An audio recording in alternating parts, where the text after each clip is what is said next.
Video there? Sure. Or I think I'm okay now. Is it going to work there?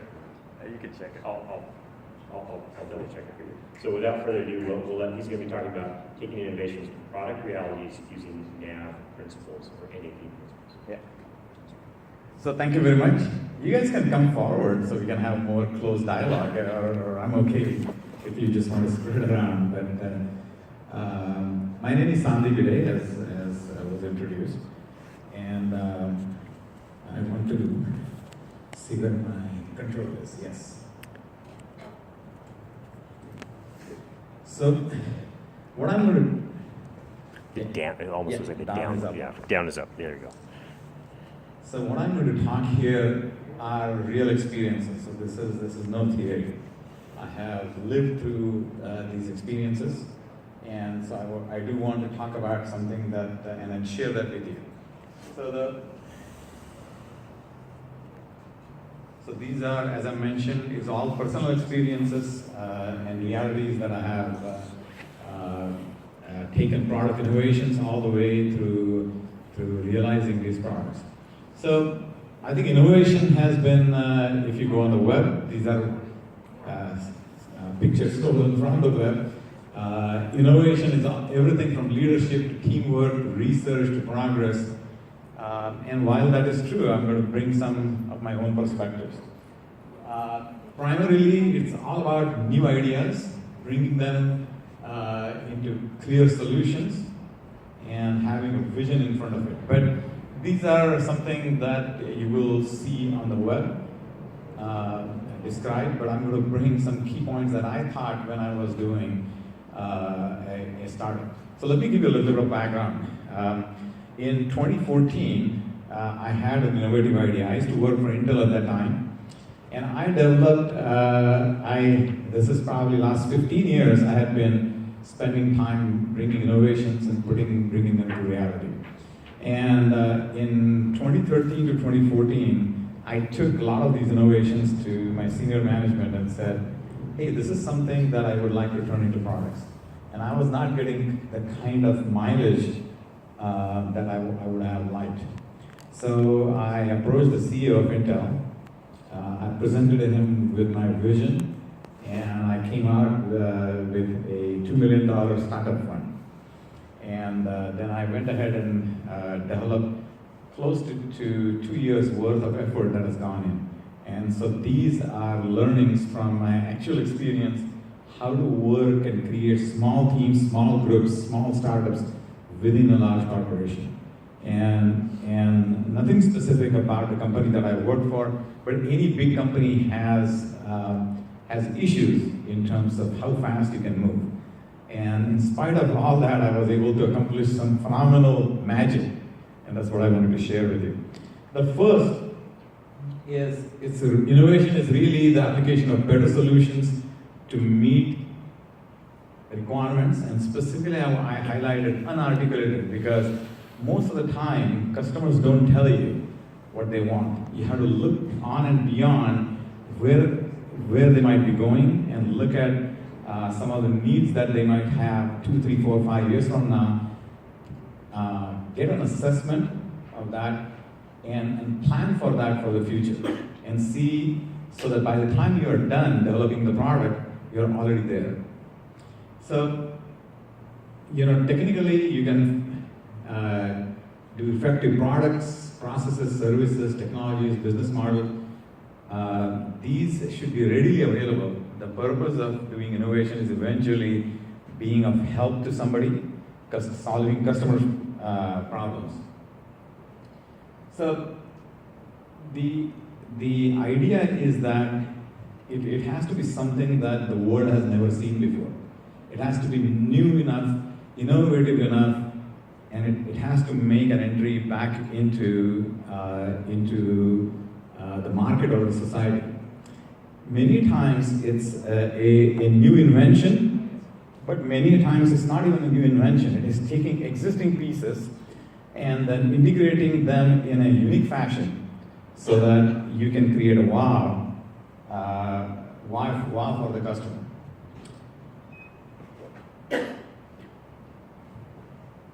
So this was my invention. So let me explain what this was. I have spent last 6 to 7 years in an area called Internet of Things. It has applications to homes and buildings and offices and retail and healthcare, smart cities, name an area. Internet of Things is basically connecting internet to anything and everything that exists around the world. Now, I can talk about it in this particular forum because I finally got my patent in May, so I can openly talk about it. So this is what I did. I said, the world is going through a phenomenal transformation, from incandescent lights to mercury vapor to sodium vapor to all halides to LED lights. And the reason is pretty simple. It's all about operational savings, right? You reduce the costs by 50% in terms of power consumption because the electricity to light conversion efficiency is really high. These lights don't get very hot, so they convert as much energy into light. Plus, these lights are everywhere. There are 4 billion street lights on the planet and over 50 billion light sockets on this planet, all the way from Bangladesh to Ivory Coast to Ghana to Canada to Switzerland, right? Everybody has lights.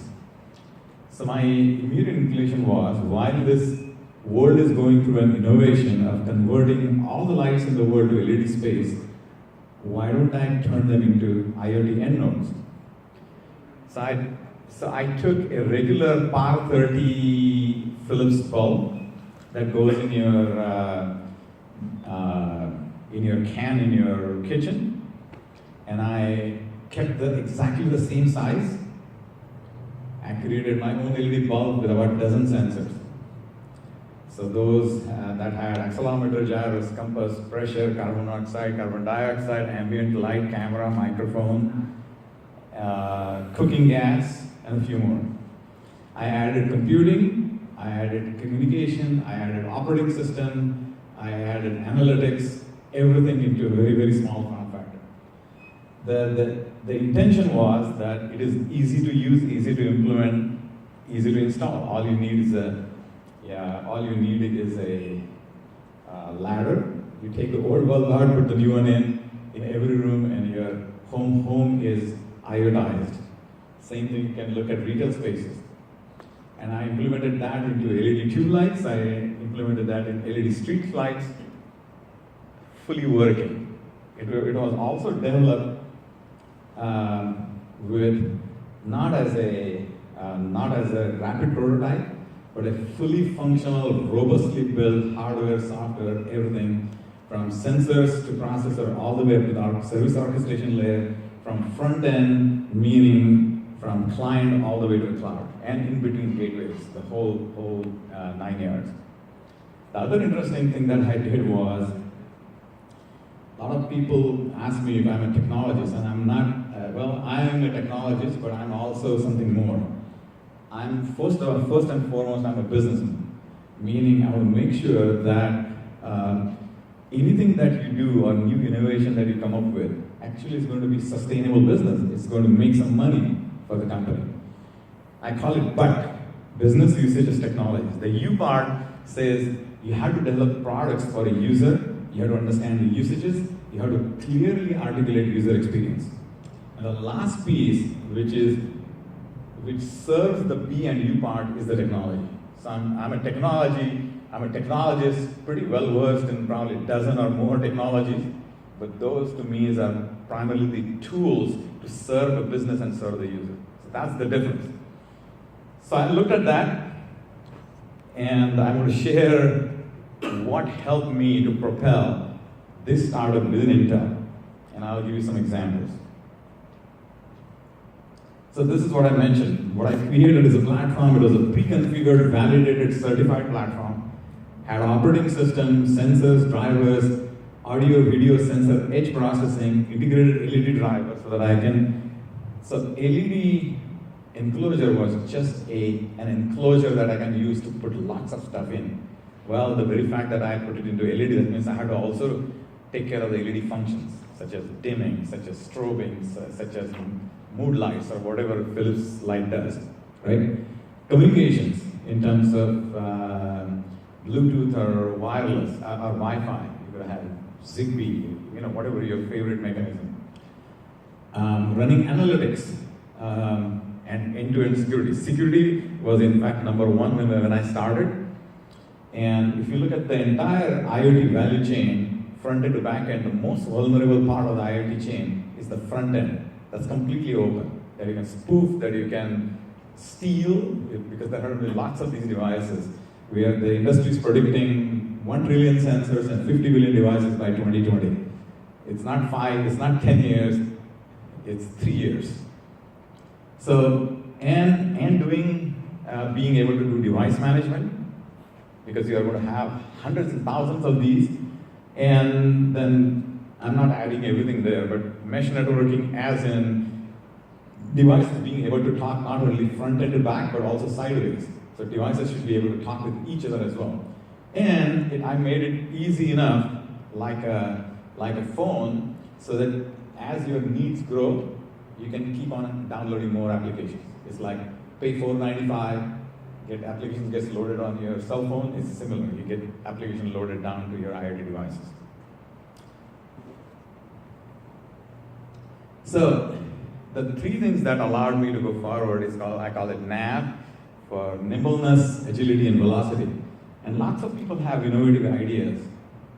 And if you don't know the fastest way to get from where you are to productization or product reality, you need to keep these three things in mind all the time. So here are some of the key factors that I thought were very important to do a startup.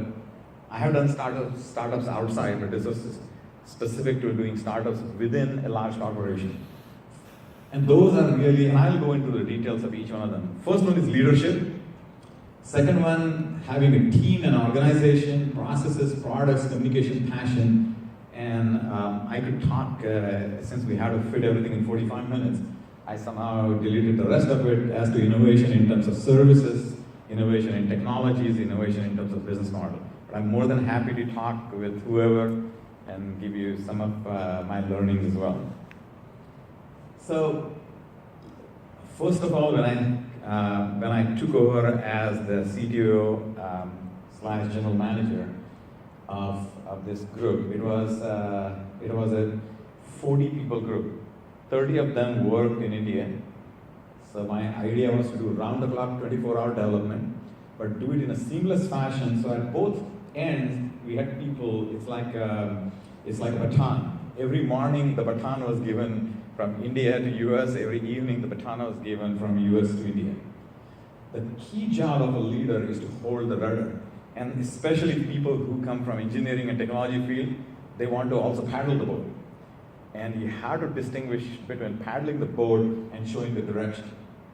The second piece I thought I did up front was to energize and align the team behind a shared vision. Up front, I told them what the vision was, what the strategies were. So each and every one of the 40 people knew exactly what we were going after. They knew exactly what the problem statement was, which customer is going to go after. And as a result, if I was not in town visiting customers, and if an exec was to come in, any one of the person, including engineers, could stand up to and give the demos, share the vision. A lot of leaders are worried about putting engineers in front of exec because who knows what they might babble. And I said, nothing doing. You are the content creator. You are the knowledge people. You know exactly what you're building. Have at it. That creates a tremendous amount of effect on the team that you lead. I also told them that we are going to use agile processes. We used a 4-week cycle for our agile program. Meaning upfront we decided what we were going to do for 4 weeks. We decided what it took, and every morning we met for 15 minutes at 8 o'clock in the morning. We went over what we needed, and then the engineers were left alone. No monthly status reports, no weeklies, no nothing. Most of the times I feel when management asks you about status reports, it's mostly in lieu of management. When you don't do management, you manage through status reports. My idea was to manage through having a personal contact with each and every member. I knew exactly what they were doing, where they were going, if they had a birthday to go to, because of their son had a birthday and they had to leave halfway. We included all of that in our agility processes. You have to also be a team advocate, growth, partnering, tackling challenges, and learn from mistakes. So the very first thing I said is nobody gets dinged for speaking the truth. Everybody's at the same level, including me. They can badmouth me, they can badmouth my ideas, it's a level ground, because the single most purpose was to get the product out. And if they thought I was going in the wrong direction, they could stop me anytime. And this is something that I learned from a past president of India. I don't know if you know, India's past president, APJ Abdul Kalam, was very famous. He was a super technologist. Most of the rockets and aircraft and hovercraft that you see were designed by him. He was part of the nuclear program, he was part of the rocket program, a top-level scientist. But he had one thing, which is every time there was a failure, a rocket went up and burnt in the middle of the journey, he was the one standing in the front taking all the blame. And when there were successes happening, he was probably sitting way in the back and his team was in the front. So that's one thing that I learned when it comes to successes. The leader is in the back. Let the team, everybody in the team, take the credit. If there is a problem, you stand in the front and you protect your team. And that has an amazing number of psychological impact on how the team performs. I think I already went over the part that the team really understands the vision and strategy. When it came to giving demos to the senior management, I always stayed back and let each and every individual in a rotational fashion allowed the demos to be shown to the management. Every 4 weeks, when we completed sprints, we actually went out and had pizza and beer, which was celebration. It was not waiting for 4 to 6 months to have celebration. It was celebrations at every end of every sprint. The team has a voice and understand their problem statements. They knew exactly. In this entire process, I was going and meeting with customers. And as I was learning from them, and customers to me means more user, meaning really understand their problems at ground level. What are people facing day in and day out? And that is where we are, that is where I am there to solve their problems. And bring that information back to engineers so they knew exactly what they were solving. There was a sense of optimism and intrinsic benefits. At the end of the day, you get stock, you get money, but there is something beyond that. Actualization is what I call it, which is a sense that you are actually creating something that people will use. It is something that will solve people's problem. And that's way more than, of course, they were getting dollars, but on and beyond that, there was a sense of accomplishment. The last one is a balance of task and relationship. Most people get in a task mode and they forget that there are people who innovate. On the other end of the spectrum, you can be so friendly with people, but you're not getting the job done. So it's a careful balance to be able to understand where the task is and relationships are. And when people work day and night, 12 hours a day for your startup, you also need to take care of their personal stuff and their relationships with their wives and kids and all of that. So the process, normally a hardware development that would, in a big company, took 12 to 18 months. I got the money in around June-ish time frame. I formed a team by about August, September time frame. By December 31st, 9 p.m. before I left home. And in those 2 years, I didn't take a day off, no Saturdays, Sundays, not a single day off, no President's Day, nothing. There were 3 platforms that were ready in 4 months. Hardware platform, fully run guard. When I say fully run guard, means logic design, board design, mechanical design, thermal design, human interface design, industrial design, FCC, CSA, UL, pre-certification, all of that done in 4 months. The software that would normally take 24 to 36 months got done in 6 months.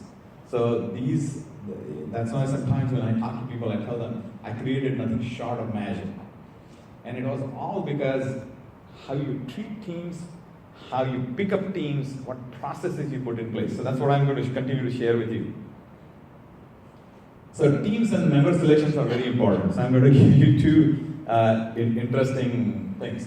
I don't know if you know Charlie Beckwith. He arrived in Vietnam in 1965. He was given a command of Project Delta, which was a detachment B-52. The idea was to create a reconnaissance unit to collect intelligence over Ho Chi Minh Trail. So he fired most of his soldiers in the unit and started the recruitment with a flyer. The flyer basically said, volunteers for Project Delta will guarantee you a medal, body bag, or both. Right? So no success guaranteed. You might get a medal, you might be dead. In this particular case, your startup might be terminated at any time. You might have success. You have to be a volunteer. That means nobody's forcing you. You are coming in here wanting to do this innovation. And he had other things, like had to be in the country for at least 6 months, had to have a combat infantry badge, he had to be minimum a sergeant. But I think this is a simple requirement. This has nothing to do with technical needs. Can you write C code, this or that, right? At the end of the day, it's about getting stuff done.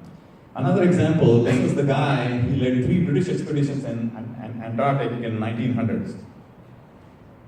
And he placed an ad in London newspaper looking for some same type of men to be accompanying him. Men wanted for hazardous journey, low wages, bitter cold, long hours of complete darkness because they were going to North Pole, safe return doubtful, you may not know that you may actually come alive, and honor and recognition in the event of success. So the reason why I bring this up is because who is on your team is an extremely important task. They have to have the same passion, they have to have the same fervor, they have to have the same drive to run this. So right time with the right skills, have to have a can-do attitude. And I used to tell them, as long as you are not violating laws of physics, anything can be accomplished with the use of technology.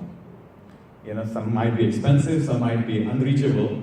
Swift and light in movement or action. That means, and I think maybe it's on the next slide, but I'll mention it here. I had a rule called no engineer in the block state for more than 15 minutes.